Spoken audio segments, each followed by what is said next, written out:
ฝุ่นเกาะขนาดเลยนี่เกินไปน็อตถ้าจักเรือครบหรือบอเนาะตรงประมาณนี้เลยเนาะโอเคกล่าวสบายดีสาวลาวสาวไทยแล้วเนาะยินดีต้อนรับสู่สองคุณสแนลคือเก่าโอเคเนาะคลิปนี้กับบ่มีอย่างไรเราจะมาใส่สุดซีของบักเพนดาเนาะว่าเลยจัดทรงแว่นเนาะจัดทรงแว่นที่แรกเราบ่ได้ใส่สุดซีเนาะมันดูแบบห่างๆเนาะเดี๋ยวคลิปนี้จะมาใส่สุดซีกันเนาะโอ้โหสุดซีก็บอกเลยเอาออกประมาณ4 เดือน5 เดือนแล้วเนาะหลังจากเขาลกมันเนาะหลังจากเดือน2เดี๋ยวจะมาเบิ่งสุดซีกันเนาะว่าเป็นจังใดตอนนี้เนี่ยโอเคไป let's go นี่สุดสีเนาะโอ้โหบอกเลยฝุ่นเกาะขนาดเลยนี่เกินไปน็อตถ้าจักเรือครบหรือบอเนาะอันนี้บ่หูเด้อนี่สุดสีเฮาเฮ็ดสีแดงเนาะมันจะงามอยู่เนาะนี่มันยังงามอยู่อย่าเฮ็ดสีแดงตัวนี้เนาะฝากระโปรงนี่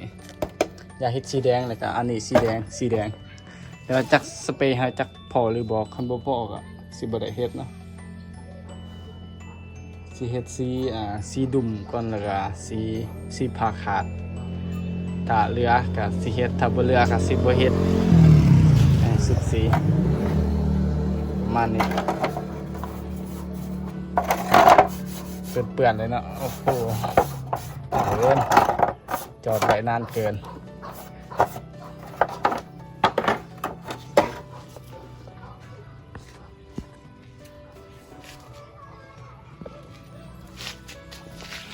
เบิ่งทรงเนาะตอนนี้ประมาณนี้เลยนี่เนาะสาเหตุที่อยากเฮ็ดซีมาใหม่กันนี่ถลอกแล้วนะเขาใส่มานานแล้ว2 ปีปลายเลยนะซีเฮ็ดเองประมาณนี้ถลอกแล้วเดี๋ยวแล้วสักเขาเนาะจะมาเฮ็ดซีผ่าขาดมาใหม่เลยกับสีฟ้าดำเนาะแล้วก็ดุมหลังพอเขาจัดทรงแหวนแล้วก็เปลี่ยนหล่อใหม่หล่อขอบ 1.2 อันนี้ 1.4 เนาะมันบ่งามเบิ่งบ่งามเนาะเดี๋ยวโอ้บ่แม่นเบิ่งนี่เบิ่งพุ่น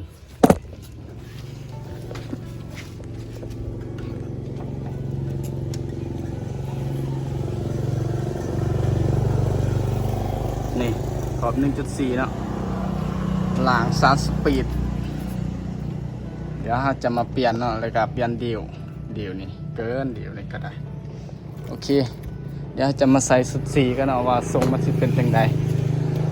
ว่าเคยบ่เคยใส่ทรงแว่นเนาะนี่ทรงแว่นดำหน้าเกินไปนี่เดี๋ยวว่างๆเขาจะมาเอาสุดดิสเนาะเอาจัดมาแล้วนี่จัดมาแล้วคันนี้เนาะ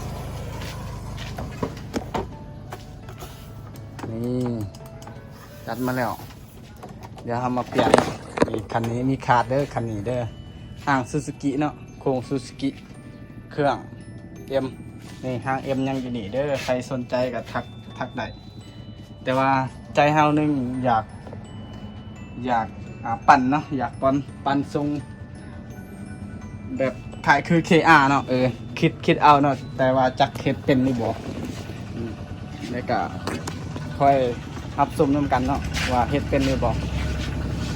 คิดอยากเฮ็ดเนาะถ้ามีงบโอเคเดี๋ยวเราจะมาใส่สุดสีกันก่อนนี่เนาะเดี๋ยวตอนใส่แล้วเดี๋ยวถ่ายใหม่เด้อเพราะว่าเดี๋ยวคลิปมันจะยาวเนาะโอเคใส่อันนี้ก่อนโอ้โหการเริ่มเดือดแล้ว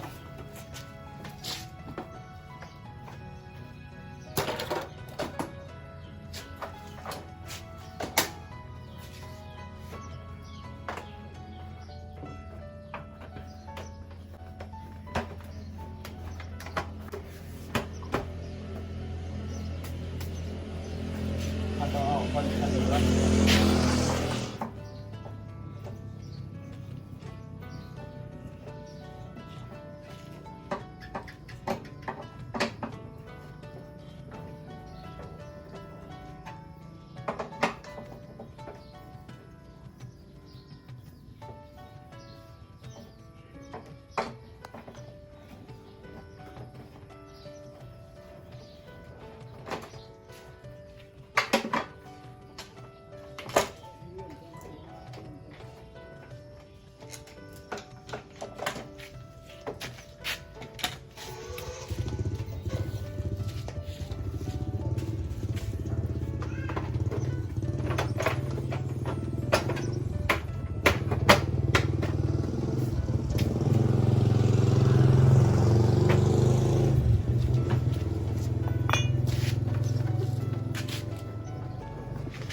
เนาะเริ่มเห็นทรงแล้วแต่บ่ทันได้ล้างเนาะเดี๋ยวใส่แล้วเฮาสิมาล้างเบิ่งทรงโอเคประมาณนี้เนาะโอเคเดี๋ยวเฮาสิใส่ให้หมดกันเนาะเดี๋ยวก็ค่อยถ่ายให้เบิ่งนี่เมื่อกี้เนาะเขาจัดมาใหม่เนาะลืมบอกเนาะแกนพอดนี่ราคาเบาๆไปอะไรสนใจทักเพจคุณชาแนลเลยเนาะนี่อาร์มMK จัดมาใหม่โอ้บอกอะไรเถื่อแล้ว นี่จะมาเฮ็ดซีเด้อวางๆนี่จะมาเฮ็ดซีมื้อนี้ว่าจะเฮ็ดซีมื้อนี้แต่ว่าคิดว่ามันบ่แดดเนาะก็เลยบ่เฮ็ดถ้ามันแดดถ้ามันบ่แดดมันจะออกสีชมพูเนาะนี่ขายคือขะคำนี่เนาะเทียบกับสีผานี่ก็ขะคำมันจะออกสีขะคำแบบนี้ถ้าเราเฮ็ดสียามฝนเนาะประมาณนี้โอเคเดี๋ยวเราใส่สุดสีให้แล้วก่อนเดี๋ยวมาถ่ายใหม่อีกทีนึงโอเค let's go โอเคเนาะทุกคนหลังจากนั้นกับกรอบเป็นที่เรียบร้อยแล้วเนาะนี่ทรงประมาณนี้เลยเนาะทรงแหวนนี่บ่ทันได้ล้างเนาะเสร็จเอาว่านำบ่ออกเสียดายไว้นำบ่ออกเนาะจะเริ่มได้ล้างประมาณนี้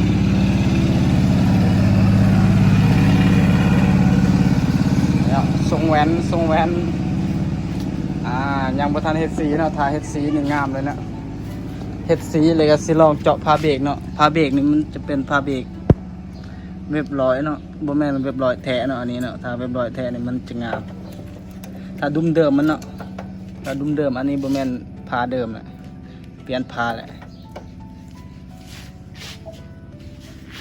ประมาณนี้โอเคเนาะเดี๋ยวหาอารมณ์เบิ่งทรงก่อนเนาะเบิ่งอารมณ์ค่าคำสูงเนาะว่าสิเทชั้นใดโอเค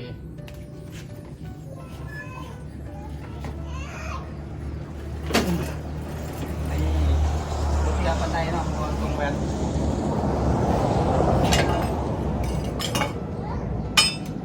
โอ้กระขับไม่กระขับแตกเกินนุ่มเลยเนาะ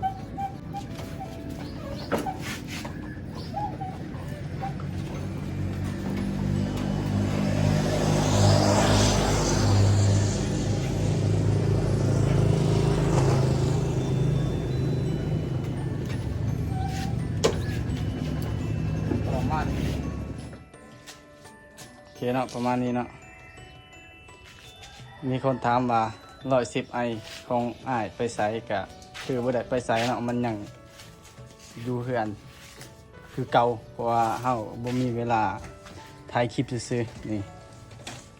เดี๋ยวจะมาแชร์อีกซองหนึ่งเนาะเพราะว่าในซองนั้นก็ยังมี FC คันนี้อยู่เนาะเขายังทำหาโอ้ยน็อตบ่พอเนาะน็อตบ่พอน็อตเสียพอนานเกินน็อตเสียจักแถวใดมันเสียเลยนี่ยังไล่คู่อยู่1 2อันนี้ใส่น็อตอื่นแหละ2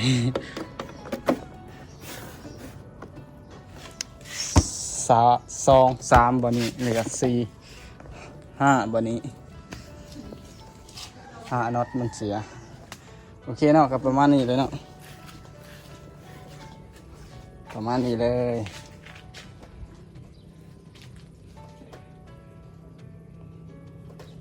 จนส่งแวนเกินไปโอเคเนาะสำหรับคลิปนี้ก็สิจบคลิปเพียงเท่านี้เนาะฝากเป็นกำลังใจกดไลค์กดติดตามเพื่อเป็นกำลังใจให้ไปเฮ็ดคลิปต่อไปเนาะสำหรับคลิปนี้ขอลาไปก่อนสบายดี